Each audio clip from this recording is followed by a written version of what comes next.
ఈ రోజే డౌన్లోడ్ చేయండి. మీ ఫేవరెట్ షోస్ చూడండి.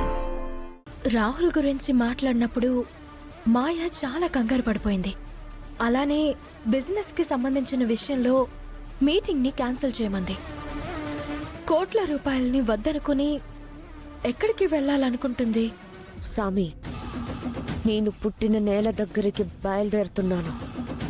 ఈ అమావాస్య నాకు కలిసి రావాలి. శ్రీకర్తో నిశ్చితార్థం జరిగిపోవాలి. ముక్కు పుడకని నేను సొంతం చేసుకోవాలి. నిన్న మీరన్నట్టు మాయ వెనక ఏదో కథ ఉంది. ఆ కథని మనం బయట పెట్టాలి. అయితే ఇంకా ఆలస్యం చేయకుండా మనం బయలుదేరదామా? సరే.